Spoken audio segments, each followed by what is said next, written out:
नमस्कार दोस्तों, स्वागत है आपका A to Z स्टोरी अद्भुत ऑफिशियल पर। साधु संत फकीर गुरु रहबरों की सदा ही जय जयकार। देखिए, भारत में और दुनिया के सबसे बड़े संतों ने अपनी मृत्यु से ठीक पहले सिर्फ एक ही नाम का जाप किया था, और वे नाम ना तो राम था, न कृष्ण, न शिव। जब सदगुरु कबीर जी महाराज साहब जी अंतिम सांस ले रहे थे तो उनके होंठों पर सिर्फ 2 अक्षर थे। जब मीराबाई जी ने अपना शरीर त्यागा तो उनके मुख से एक विशेष ध्वनि निकल रही थी। और सबसे आश्चर्यजनक बात यह है कि जब रामकृष्ण परमहंस ने अपने अंतिम क्षणों में एक ऐसे नाम का उच्चारण किया जो उनकी पूरी साधना के विपरीत लगता था, आखिर ये रहस्य क्या है? ये राज क्या है? क्यों हर महान संत अपने आराध्य के अलग अलग नाम लेकर भी अंत में एक ही मंजिल पर पहुंच जाता है? तो आज इस रहस्य के बारे में जरा जानते हैं, और वे सत्य आपसे आज साझा होगा जो हजारों सालों से गुप्त रखा गया। वे रहस्य जिसे जानने के बाद आपको कभी ये सवाल तो नहीं उठेगा कि किसका नाम जपूं। लेकिन ध्यान रखिए, अगर आप आज की ये वीडियो को बीच में छोड़ देंगे तो शायद ये भ्रम जीवन भर बना रहेगा। सबसे पहले समझिए कि ये सवाल ही गलत क्यों है। जब आप पूछते हैं कि राम का नाम जपूं या कृष्ण का, तो आप ये मान रहे हैं कि ये दोनों अलग हैं। लेकिन क्या सच में अलग हैं? भगवत गीता में श्री कृष्ण जी देखिए कहते हैं कि मैं ही सब कुछ हूँ। रामचरितमानस में भगवान राम कहते हैं कि मैं ही आदि और अंत हूँ। शिव पुराण में महादेव कहते हैं कि सब कुछ मुझ में ही समाया है। तो फिर ये तीनों अलग कैसे हो गए? दरअसल ये तीनों अलग नहीं है, ये उसी एक परम सत्य के अलग अलग रूप हैं। अब सवाल उठता है कि फिर नाम अलग अलग क्यों है? इसका जवाब बड़ा सरल और गहरा है। नाम इसलिए अलग अलग हैं क्योंकि हर इंसान की प्रकृति, संस्कार और भाव अलग अलग हैं। किसी को वीर रस पसंद होता है तो वे राम के नाम में खो जाता है। किसी को प्रेम और माधुर्य भाव प्रिय है तो वे कृष्ण के नाम में डूब जाता है। किसी को तपस्या और वैराग्य में रुचि है तो वे शिव के नाम में लीन हो जाता है। किसी को शुद्ध ऊर्जा का अनुभव करना है तो वो ओम का जाप करता है, और किसी को प्रेम की पराकाष्ठा चाहिए तो वे राधे राधे रटना शुरू कर देता है। लेकिन यहाँ सबसे बड़ी गलती लोग ये करते हैं कि वे नाम को ही मंजिल समझ बैठे। अरे नाम तो सिर्फ एक माध्यम है, एक साधन है। जैसे आप दिल्ली जाना चाहते हैं तो कोई ट्रेन से जाता है, कोई हवाई जहाज से जाता है, कोई बस से जाता है, लेकिन मंजिल तो दिल्ली ही है ना। ठीक वैसे ही राम का नाम भी एक रास्ता है, कृष्ण का नाम भी एक रास्ता है, शिव का नाम भी एक रास्ता है, लेकिन मंजिल तो वही परमात्मा है, वही परम चैतन्य है, वही सत्य है। अब आप सोच रहे होंगे कि फिर मैं किसका नाम जपूं, तो सुनिए, आपको वही नाम जपना चाहिए जिसमें आपका मन लगे, जिसमें आपको आनंद आए, जिसे सुनकर आपके रोंगटे खड़े हो जाए। रूह का असली मालिक वही मानिए जिसका नाम लए तो सरूर हो जाए, जिसे लेते ही आपकी आंखों में आंसू आ जाए। वही आपका नाम है, वही आपका मंत्र है, वही आपका रास्ता है। किसी ने कहा कि राम का नाम श्रेष्ठ है तो ये उसके लिए राम का नाम श्रेष्ठ होगा। किसी ने कहा कि कृष्ण का नाम सर्वोत्तम है तो उसके लिए कृष्ण का नाम सर्वोत्तम होगा। लेकिन आपके लिए वही नाम सर्वश्रेष्ठ है जो आपके हृदय को छू जाए। महान संत रामकृष्ण परमहंस एक बहुत सुंदर उदाहरण देते थे। वे कहते थे कि जैसे एक ही चंद्रमा आकाश में है, लेकिन जब वे अलग अलग बर्तनों में भरे पानी में दिखता है तो हर बर्तन में अलग दिखाई देता है। छोटे बर्तन में छोटा दिखेगा, बड़े बर्तन में बड़ा दिखेगा, गोल बर्तन में गोल दिखेगा, चौकोर बर्तन में चौकोर दिखेगा, लेकिन चंद्रमा तो एक ही है। ठीक वैसे ही परमात्मा एक है, लेकिन हर भक्त के हृदय रूपी बर्तन में वे अलग रूप में प्रकट होता है। किसी को राम के रूप में दिखता है, किसी को कृष्ण, किसी को शिव के रूप में, किसी को माता के रूप में। अब सबसे महत्वपूर्ण बात, जाप में असली शक्ति नाम में नहीं है। इस बात को आप जान लीजिए, असली शक्ति भाव में है। सदगुरु कबीर जी महाराज साहब ने भी तो यही कहा कि भाव में असली शक्ति है। आप 1000 बार राम राम बोल दें, लेकिन अगर मन में भाव नहीं है, श्रद्धा नहीं है, तो वे सिर्फ एक शब्द है, वे सिर्फ एक शब्द है। लेकिन अगर आप एक बार भी पूरे भाव के साथ, पूरी श्रद्धा के साथ, पूरे समर्पण के साथ, कोई भी नाम लें तो वे आपको सीधे परमात्मा से जोड़ देगा। भाव ही असली चीज है, प्रेम ही असली चीज है, समर्पण ही असली चीज है। सदगुरु कबीर जी महाराज साहब ने बहुत सुंदर कहा है, राम नाम का मर्म है आपा खोए जाए। मतलब राम नाम की असली शक्ति तब मिलती है जब आप अपने अहंकार को मिटा दें। चाहे आप राम कहें, संगीत कृष्ण कहें, शिव कहें, अल्लाह कहें, गॉड कहें, ओम कहें, कुछ भी कहें, लेकिन अगर अहंकार है, अगर ये भाव है मैं जाप कर रहा हूं, मैं साधना कर रहा हूं, मैं भक्त हूं, तो फिर वे नाम सिर्फ होठों तक ही रह जाएगा, हृदय तक नहीं पहुंच पाएगा। मीराबाई ने कृष्ण का नाम जपा और कृष्ण में ही विलीन हो गए। तुलसीदास जी ने राम का नाम जपा और राम में ही समा गए। रामकृष्ण परमहंस ने माता काली का नाम जपा और माता में ही खो गए। क्या इनमें से किसी ने गलत किया? तो इसका जवाब है नहीं, क्योंकि इन सब ने अपने अपने अपने इष्ट में पूरी तरह से डूबकर उसी एक परम सत्य को पा लिया। रास्ते अलग थे, लेकिन यहां याद रखिए, ये मूर्त को नहीं पूजे, इन्होंने पूजा उस नाम से भाव आया और भाव से इन्होंने वो नजारा देखा, वो रंग देखा, पूरी तरह डूबकर उस परम सत्य को पा लिया। रास्ते अलग थे लेकिन मंजिल एक थी। तो अब आपका भ्रम टूट गया होगा। अब आप जान गए होंगे कि असली सवाल ये नहीं कि किसका नाम जपें, असली सवाल तो ये है कि कैसे जपें, किस भाव से जपें, कितनी श्रद्धा से जपें, कितने समर्पण से जपें। अगर आप राम का नाम पूरे भाव से लेंगे तो राम मिल जाएंगे, और यहाँ राम वो नहीं मिलेंगे। राम वो ताकत में, वो शक्ति मिलेगी राम जो कण कण में, घट घट में वासी है। अगर कृष्ण का नाम पूरे प्रेम से लेंगे तो वो भी घट घट के वासी मिल जाएंगे। अगर शिव का नाम पूरी श्रद्धा से लेंगे तो वो भी मिल जाएंगे। और जब ये मिल जाएंगे तो आप देखेंगे कि ये तीनों एक ही हैं, सब कुछ एक ही है, सिर्फ रूप अलग अलग हैं, सार एक ही है। इसलिए आज से ये भ्रम छोड़ दीजिए कि कौन सा नाम श्रेष्ठ है। सभी नाम श्रेष्ठ हैं। अगर भाव श्रेष्ठ है, सभी नाम शक्तिहीन है। अगर भाव नहीं है तो इस बात को जान लीजिए। यदि भाव श्रेष्ठ है तो सभी नाम श्रेष्ठ हैं, यदि भाव नहीं तो शक्तिहीन है सभी नाम। आप वे नाम चुनिए जो आपके हृदय को छू जाए और फिर उसी में पूरी तरह डूब जाइए। या जो आपके गुरु हैं उनसे नाम शब्द ले लीजिए। ना तो किसी दूसरे नाम को छोटा समझिए, ना अपने नाम को सबसे बड़ा। बस अपने रास्ते पर चलते रहिए और मंजिल अपने आप मिल जाएगी। याद रखिए, परमात्मा नाम में नहीं भाव में बसता है। परमात्मा शब्दों में नहीं श्रद्धा में मिलता है। परमात्मा मंदिर मस्जिद में नहीं हृदय की पवित्रता में मिलता है।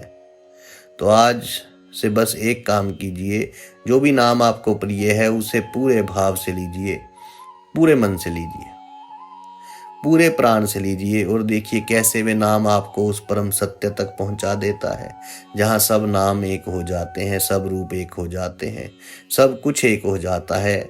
अब जब आप समझ गए हैं कि सभी नाम एक ही परमात्मा की ओर ले जाते हैं, तो अब हम आपको जो बताने जा रहे हैं आज वे बड़ा गहरा रहस्य जो बहुत कम लोग जानते हैं। ये रहस्य इतना शक्तिशाली है कि अगर आप इसे समझ गए तो आपका पूरा जीवन बदल जाएगा।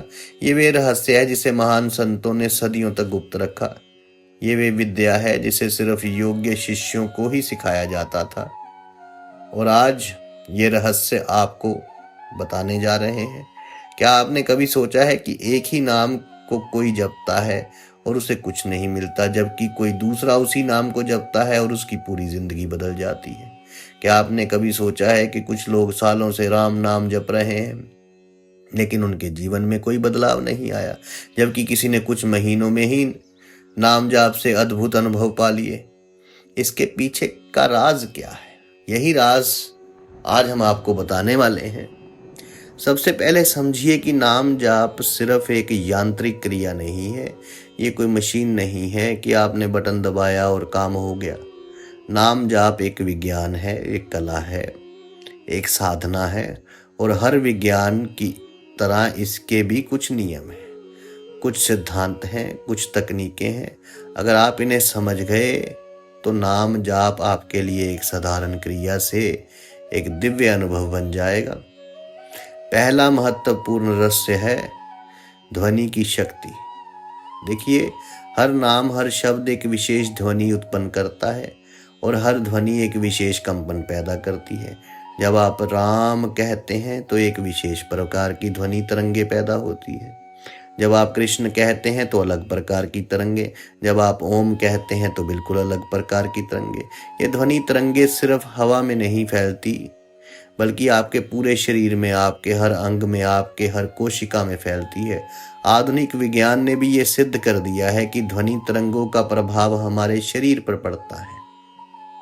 इस बात को समझिए, जब किसी विशेष आवृत्ति की ध्वनि तरंगे हमारे शरीर से गुजरती हैं तो वे हमारे शरीर की कोशिकाओं को प्रभावित करती हैं, हमारे मस्तिष्क के तरंगों को प्रभावित करती हैं, यहाँ तक कि हमारे डीएनए को भी प्रभावित कर देती हैं।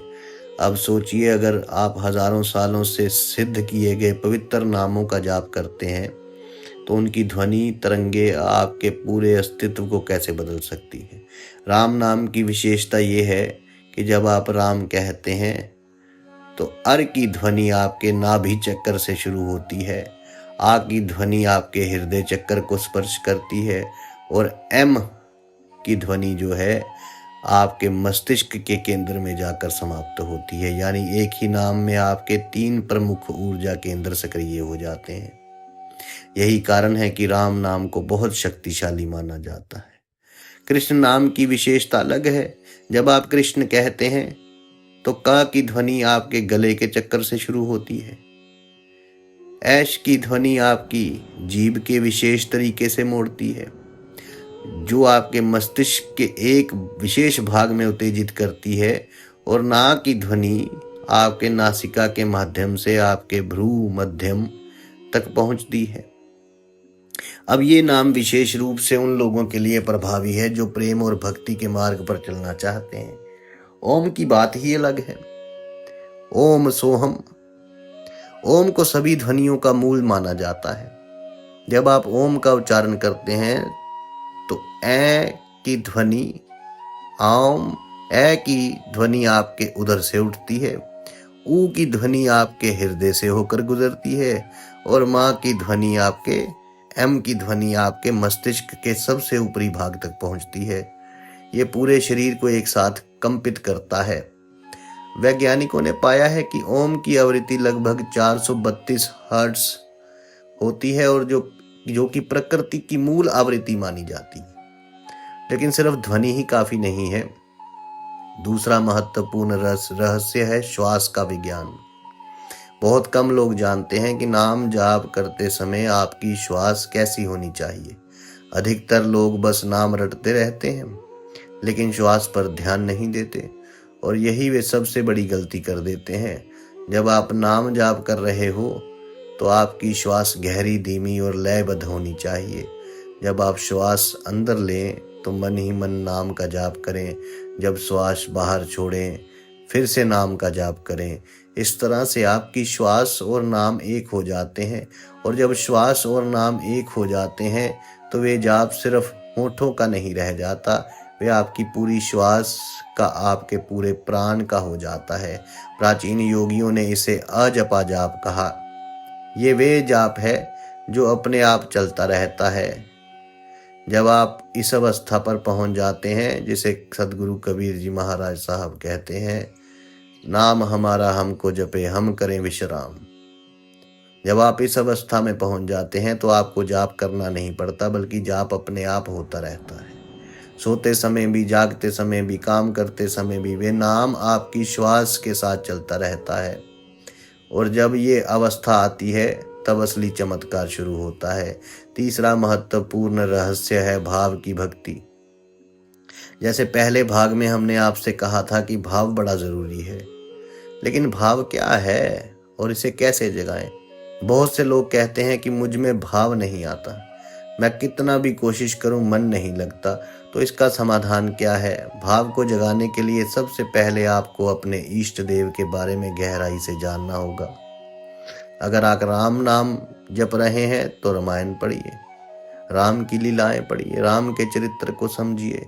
जब आप जानेंगे कि राम ने अपने पिता के एक वचन के डालिए राजपाट छोड़ दिया, जब आप पढ़ेंगे कि राम ने सीता के लिए समुद्र पार किया, जब आप समझेंगे कि राम ने एक साधारण भिलनी के झूठे बेर खाए तो आपके मन में राम के प्रति प्रेम जागेगा, श्रद्धा जागेगी। और जब ये प्रेम और श्रद्धा जागेगी तो भाव अपने आप आ जाएगा। अगर आप कृष्ण नाम जपे रहे हैं तो कृष्ण की लीलाएं पढ़िए, भागवत पुराण पढ़िए। जब आप पढ़ेंगे कि कृष्ण ने गोपियों के साथ कैसे रास रचाया, जब आप जानेंगे कि कृष्ण ने अर्जुन को गीता का ज्ञान कैसे दिया। लेकिन यहाँ भी एक बात साफ कर दीजिए कि कबीर साहब ने क्या कहा है कि पोथी पढ़ पढ़ जग मोया, पंडित भया न कोय, ढाई आखर प्रेम के पढ़े सो पंडित हुए। तो प्रेम कहाँ है? पढ़ तो लोगे आप, लेकिन उसके प्रति प्रेम होना चाहिए जिसके भी प्रति आप कुछ पढ़ रहे हैं, जिसका भी जाप कर रहे हैं। अगर आप शिव नाम जाप कर रहे हैं तो शिव की महिमा को जानिए, भीतर ही भीतर शिव शिव करते जाइए कि शिव कैसे विष पीकर संसार को बचाया, शिव ने कैसे गंगा को अपनी जटाओं में धारण किया, शिव कैसे सबसे सरल है, कैसे भोलेनाथ है। जब आप ये सब जानेंगे तो शिव के प्रति आपके मन में भी भक्ति जागेगी और भक्ति हृदय से उठेगी। और भक्ति और विराग ये दोनों आपको एक साथ ही आएंगे, इस बात को याद रखिए। और जब विराग आ गया तो भक्ति इतने जो है उच्च कोट की हो जाएगी कि फिर परमात्मा तो मिले ही मिले। लेकिन बड़े ही ध्यान से भक्ति मार्ग में चलना चाहिए। ब्रह्म मुहूर्त यानी सूर्य उदय से पहले का समय नाम जाप के लिए सबसे उत्तम माना जाता है।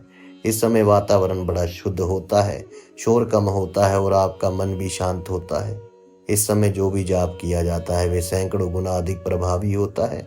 सूर्यास्त का समय भी बहुत अच्छा माना जाता है। इस समय दिन और रात का संध्या होता है और इस संध्याल में एक विशेष प्रकार की ऊर्जा होती है। इस समय नाम जाप करने से मन जल्दी एकाग्र होता है।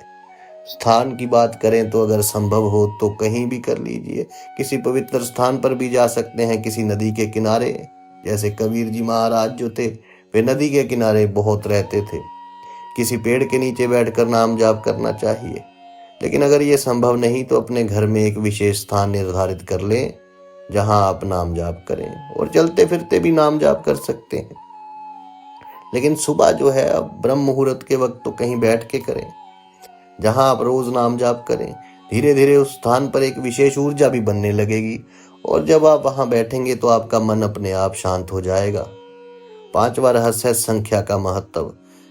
कई लोग पूछते हैं कितनी बार नाम जाप करना चाहिए, तो समझिए संख्या का भी अपना महत्व है। 108 एक बहुत पवित्र संख्या मानी जाती है, इसलिए अधिकतर मालाओं में 108 मन के होते हैं। अगर आप रोज कम से कम 108 बार नाम जाप कर सकें तो बहुत अच्छा है। लेकिन सिर्फ संख्या पूरी करना मकसद नहीं होता। अगर आप एक 108 बार यंत्रिक तरीके से नाम बोलें देंगे तो कोई फायदा नहीं है। बेहतर है कि आप 10 बार ही बोल लें, लेकिन पूरे भाव के साथ बोलें। फिर भी एक नियमितता होनी चाहिए। रोज एक निश्चित संख्या में नाम जाप करिए, और मैं तो कहता हूँ गिनिए ही मत, हर श्वास में ही उनका नाम लीजिए। जैसे सूफियों ने कहा था ना, 24,000 है नमाज फकीर की, तुम 5 मुल्ला जी क्यों पढ़ते हो। बुल्ले शाह का एक मन का है, हर वक्त मौला ही मौला करता है। तो यहाँ सूफियों की भी बात आ जाती है कि आप लोग जो हैं नाम को बहुत महत्वपूर्ण है, नाम का और नाम के प्रति भाव का, इसलिए नाम जाप करिए तो परमात्मा आपका कल्याण करेंगे। साधु संत फकीर गुरु रहबरों की सदा ही जय जयकार। आप सबके भीतर बसे उस परमात्मा को मेरा प्रणाम स्वीकार कीजिए। धन्यवाद।